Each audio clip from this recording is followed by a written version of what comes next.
এক টুকরো হীরক রাজার দেশের উদয়ন পণ্ডিতের পাঠশালা এবং যে দেখা যাচ্ছে যে ছবি আমরা আপনাদেরকে দেখাবো, শিক্ষকের সঙ্গে গলা মিলিয়ে ছাত্রছাত্রীরা সমস্বরে চিৎকার করে বলে উঠল, মিথ্যে কথা বলবো না। হ্যাঁ, বিকাশ ভবনের সামনে খোলা আকাশের নিচে চাকরিহারাদের অবস্থান বিক্ষোভে এক অভিনব পাঠশালার টুকরো ছবি আপনাদের জন্য।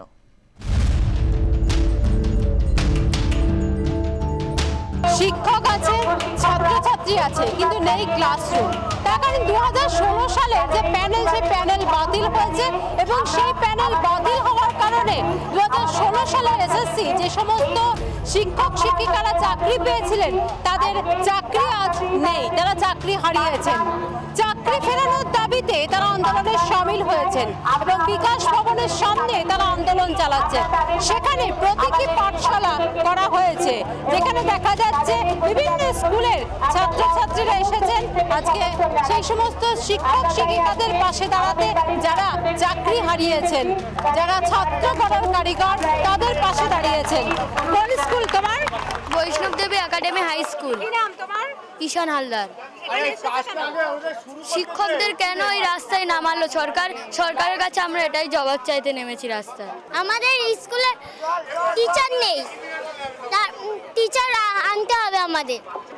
আমাদের স্যাররা পড়াচ্ছে না, আমাদের স্যারদের মারা হয়ে গেছে, এই করতে আমাদের পড়াশোনা হচ্ছে না, আমরা স্কুলে যেতে পারছি না।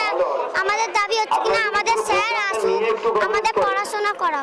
স্টুডেন্টরা করেছেন প্রতীকী, যেখানে দেখা যাচ্ছে যে আপনাদের বোর্ড আছে, স্টুডেন্ট আছে, কিন্তু ক্লাসরুম নয়, বাইরে একটা প্রতীকী পাঠশালা করেছে।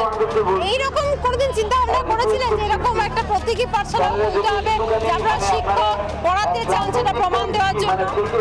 আমরা এটা দুঃস্বপ্নেও ভাবিনি যে এইরকম ভাবে আমাদেরকে একটা আন্দোলনের মঞ্চ করে চাকরি ফিরে পাবার আশায় আমরা যে আন্দোলন করছি, সেখানে একটা ক্লাসরুম খুলে বসতে হবে।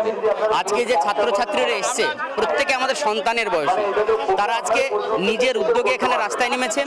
তারা চাচ্ছে তাদের প্রিয় শিক্ষক শিক্ষিকারা স্কুলে ফিরে আসুন। তাদের এই উদ্যোগ দেখে আমরা একদম বাকরুদ্ধ হয়ে গেছি।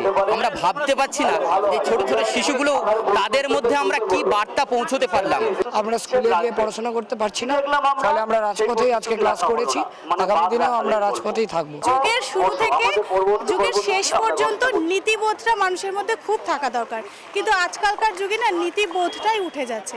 এখন দেখুন প্রাইভেট স্কুলগুলোতে নীতিবোধের জন্য আলাদা আলাদা সব বই পড়ানো হচ্ছে, কিন্তু আমরা তো নীতিবোধটা একদম ছোটবেলা থেকে মায়ের কোল থেকে শিখে আসি।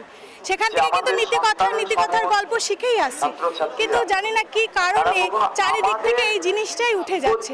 সবই মিথ্যের ভরণ দিয়েই তৈরি হচ্ছে একটা গোটা সমাজ।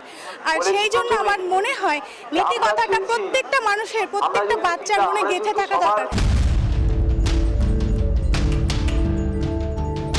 খোলা আকাশের নিচে প্রতীকী ক্লাস দিলেন চাকরিহারা শিক্ষক শিক্ষিকারা। সেই ক্লাসে যোগ দিলেন বহু ছাত্রছাত্রী, তাদেরকে দিলেন নীতিবোধের শিক্ষা। যে নীতিবোধ হারিয়ে গেছে এমনটাই দাবি চাকরিহারা শিক্ষক শিক্ষিকাদের। শৈশব থেকে সেই নীতিবোধ যেন জেগে থাকে, তাই তাদেরকে সেই নীতিবোধের ক্লাস দিলেন। তাদের শেখালেন মিথ্যে কথা বলা, মিথ্যে প্রতিশ্রুতি দেওয়া এক ভয়ানক অপরাধ। ক্যামেরায় বিনয় মণ্ডলের সঙ্গে নাজির রহমানের রিপোর্ট, আর প্লাস নিউজ, কলকাতা।